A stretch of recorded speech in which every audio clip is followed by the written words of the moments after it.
Welcome to the deep dive. Great to be here. Today we're really plunging into one single incredibly powerful story. Yeah, it's from an article on Students of India titled, I didn't clear UPSC, but I found something bigger than success. Exactly. And our subject, our whole focus today, is Kajal Srivastava. It's her story, her experience facing this huge setback. We're talking about the UPSC Civil Services exam, right? Notoriously tough. Extremely tough. And she didn't just fail once. It was, what, 6 times over 7 years? 7 years, Yeah. that's a long time. So our mission here is really to unpack this specific account. Right. Not just the headline failed the exam. No, it's about getting into the human side of it. You Yeah. know, the challenge, the sheer exhaustion hitting what must have felt like rock bottom. And how that ending wasn't really an ending. It pushed her towards something totally different. A rediscovery, almost. Finding a different kind of success, maybe even a deeper one. Exactly. So this isn't us analyzing the UPSC system itself. No, not at all. It's more for you, the listener. If you're looking for insights into, well, resilience, courage, how you navigate those times when a path just seems to close off. Yeah, the big question. How do you rebuild? How do you find your worth when the future you planned for disappears? Okay, so let's dig into Kajal's story. The article jumps right in, doesn't it? October 2020. That 6th time. Her name isn't on the list. And the feeling isn't just disappointment. The source uses this phrase, a kind of emotional exhaustion that no rank list can explain. That hits hard. Emotional exhaustion. It's not just being tired from studying. No, it's something deeper. 7 years, 6 attempts. I mean, just try to picture the level of dedication. The article mentions the conditions. Just one small room. No phone, no family, no cooler. That's, wow, almost like a monk, focused solely on this one goal for so long. It really underscores how huge the UPSC dream is for so many people. Right. It becomes, well, everything. Yeah, the center of their universe for years. But here's a twist the article points out, which I found interesting. Amidst all that pressure, she actually enjoyed the studying part. She says she thoroughly enjoyed studying, to be honest. That is surprising, isn't it? You'd think after years of it not leading to the desired outcome, the subject matter itself might feel, I don't know, tainted. Right. But no, she found real value in the learning itself. So if the studying wasn't the thing that ground her down, And what was it? the article really emphasizes the weight, the process, the internal journey. Okay, not the task, but the cycle. Exactly. That constant loop. Prepare, hope, wait, result. And doing that 6 times. You can see how that would lead to that emotional exhaustion. She puts it very plainly. I was tired, she says.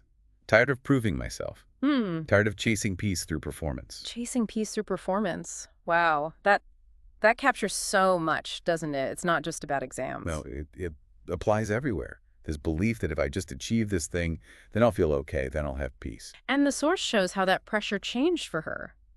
It started maybe as wanting to make others proud, but it became intensely personal. Yeah, tied right into her sense of self, her identity.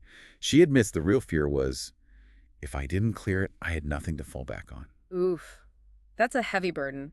Your entire foundation resting on this one outcome. It really shows you the pressure cooker these exams can create. And how much we can tie our self-worth to these external things, these validations. Totally. But the source also makes this interesting point that the UPSC, while incredibly demanding, also kind of. It shows you who you really are. Like a crucible. It forces self-discovery, even if that's not the goal. Right. It's this strange paradox. You're chasing this external thing, but the process, especially the setbacks, forces you inward. And she sums it up so well. UPSC was a tough journey, but also it gave me... It forged her. The struggle itself gave her a deeper sense of self. So after all that buildup, that 6th failure hits, the article describes this moment of just breaking. Yeah, she says, I broke. I was angry with God. I was done being hopeful. That sounds like the absolute end of the line, emotionally. Pieces of serotonin extinguished. But then, something really remarkable happens, according to the article.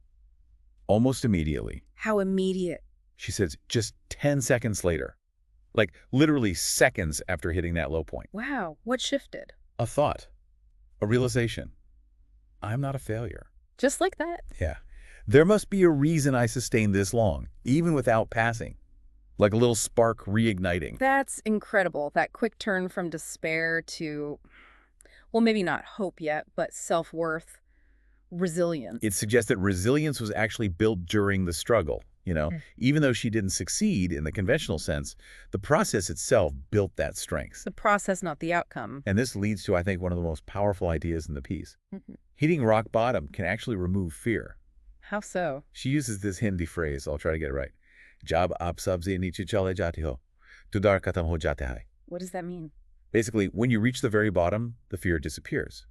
Because, well, where else is there to go? From there, the only way is up. Exactly. That feeling of having nothing left to lose, it can be strangely liberating. The fear of judgment, of failure, it just loses its power. Okay, so that's a huge turning point. The fear is gone. What happens next? What happens next seems completely out of left field, based on her previous life. Oh. She discovers Kalaripayattu. The Indian martial art. Yes, ancient, powerful, a total pivot from the world of exams and bureaucracy. And what kind of impact did that have? The article describes it as transformative, central to her recovery and rediscovery.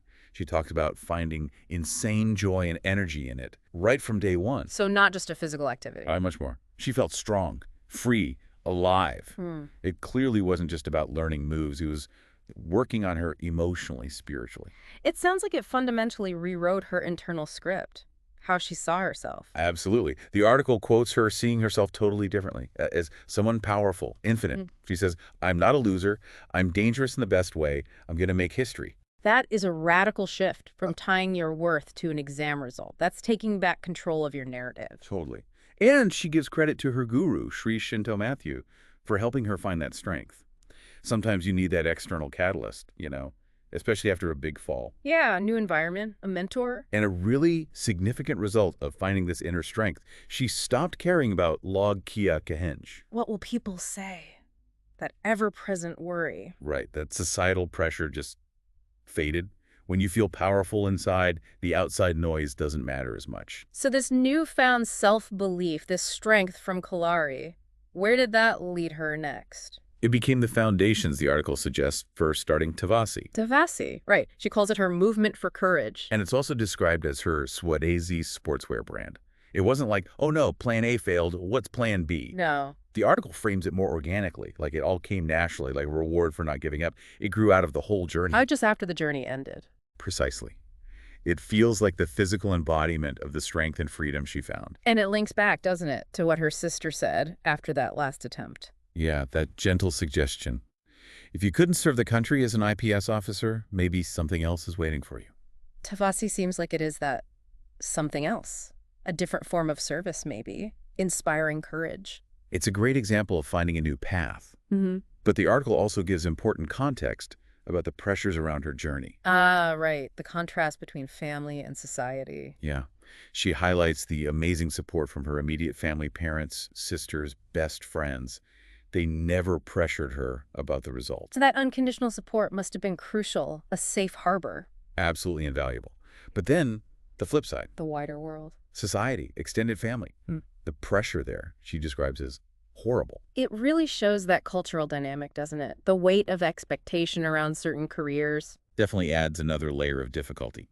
But interestingly, the source points out that hitting that low point after the final attempt, feeling she had nothing left to lose. The failure in society's eyes. Paradoxically, it gave her a kind of freedom. Freedom from what? From that judgment. Yeah. Because the worst had happened. Right. So what was there left to fear from their opinion? Right, so she could just make that decision. Let them talk. I'll rebuild myself, and I'll do it my way. It's her taking back the pen, writing her own story. And this whole experience leads the article to make a really important point, especially for anyone in, competitive systems. Yeah, about the unspoken reality of failure, particularly in places like Indian education coaching centers. Why is it so unspoken? Why is failure treated like a dirty word? The source suggests there's this belief, almost a superstition, that even talking about failure is bad luck. Like it might make you fail if you discuss it. That's, wow, kind of unhealthy, isn't it? To treat it like it's contagious or something, to be hidden away. Very.